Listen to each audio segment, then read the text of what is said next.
दोस्तों आज इस वीडियो में हम क्लास 12th इंग्लिश सब्जेक्ट में फ्लेमिंगो बुक से पोएट्री सेक्शन से lesson 5 and Jennifer's tigers chapter के इंपॉर्टेंट क्वेश्चन आंसर देखने वाले इस पोयम के। सो वीडियो को ध्यान से अंत तक देखिएगा। कुछ ज़्यादा क्वेश्चन नहीं, बस 2 से 3 क्वेश्चन आपको बताने वाला हूँ जिन्हें आपको जरूर तैयार करके रखना है। चलिए देख लेते हैं। सबसे पहला क्वेश्चन हमारा, of what or of whom is aunt Jennifer's terrified with. Okay, इसका मतलब है कि जो आंट जेनिफर्स हैं वो किससे भयभीत थी और क्यों। ओके, तो देख लेते हैं। तो aunt Jennifer's is probably terrified of the operations of her यूनिस्ट हस्बैंड, यानी जो आंट जेनिफर्स है वो सबसे ज्यादा किससे भयभीत रहती थी, अपने पति से भयभीत रहती थी। Okay, she lives her life under constant pressures of duties and responsibilities of a marriage lady, और वह जो वैवाहिक महिला होने के कारण वो अपना जीवन के से बहुत ज़्यादा दबाव महसूस करती थी, किसके कारण, जो उनके कर्तव्य हैं और उनकी जो रिस्पॉन्सिबिलिटीज़ हैं, किसके कारण, एक मैरिज लेडी होने के कारण उससे वो क्या है अपने आप को प्रेशराइज महसूस करती थी। ये बताया जा रहा है। नेक्स्ट हमारा क्वेश्चन है, what is the result of fluting, यानी क्या है उनके जो हाथ कपकवा रहे थे। ओके, तो इसके क्या परिणाम हुआ। ओके, तो देख लेते हैं। Aunt Jennifer's fingers are fluting because she is nervous and terrified. Aunty जो जेनिफर्स हैं उनकी जो उंगलियां हैं वो कपकपा रही थी। इसका मुख्य कारण क्या है, इसे क्यों कपकपा रही थी, क्योंकि वह क्या है बहुत ज्यादा नर्वस थी और भयभीत थी।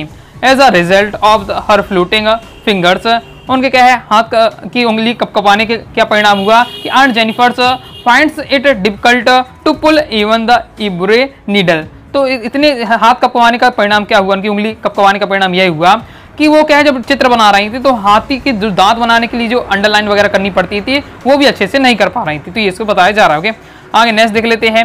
नेक्स्ट हमारा क्वेश्चन है, इंपॉर्टेंट है आपका, what is suggest why the image massive weight of uncle's wedding band.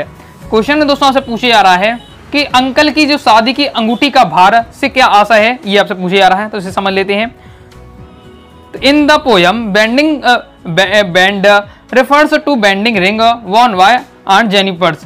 कविता में इसका आशय आंटी द्वारा पहनी जाने वाली क्या है शादी की अंगूठी से है। Okay, massive weight of uncle's wedding band suggest that she was dominated by her husband.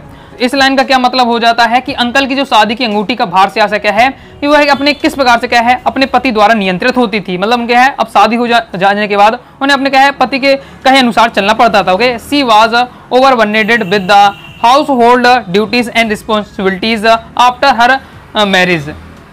अब उन पर क्या है शादी के बाद घर के काम काजों के प्रति कुछ ज्यादा ही क्या है कर्तव्य और उनकी वह जिम्मेदारियां उनके ऊपर आ गई थी। तो ये इसमें बताया जा रहा है। ओके, कंप्लीट हुआ। तो ये 3 इंपॉर्टेंट क्वेश्चन हैं जिन्हें आपको अच्छे से तैयार करके रखना है।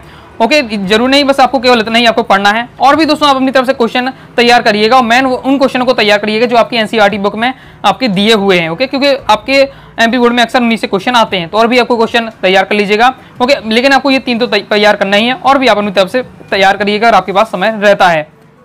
तो ऐसे दोस्तों आपको वीडियो पसंद आएगी। बाकी दोस्तों आप प्रॉपर रूप से क्लास 12th इंग्लिश सब्जेक्ट की तैयारी करना चाहते हैं, ओके, कंप्लीट ग्रामर के टॉपिक भी पूरा पढ़ना चाहते हैं, ओके, इजी लैंग्वेज में, तो कोर्स को ज्वाइन कर सकते हैं। इंग्लिश के कोर्स को ज्वाइन करने के लिए 90 39 53 44 79 दिए व्हाट्सएप में मैसेज करके आप क्या है कोर्स के बारे में जानकारी ले सकते हैं और कोर्स को ज्वाइन कर सकते हैं। दोस्तों वीडियो पसंद आए वीडियो लाइक करके सब्सक्राइब जरूर कर दीजिएगा। इससे पहले भी दोस्तों जो आपके जो चैप्टर हैं उनके मैं इंपॉर्टेंट बता चुका हूँ, तो प्ले लिस्ट में जाकर आप चेक कर लीजिएगा। साथ ही टेलीग्राम चैनल व्हाट्सएप चैनल को ज्वाइन कर लीजिएगा। मिलते हैं नेक्स्ट वीडियो में, तब तक के लिए बाय बाय।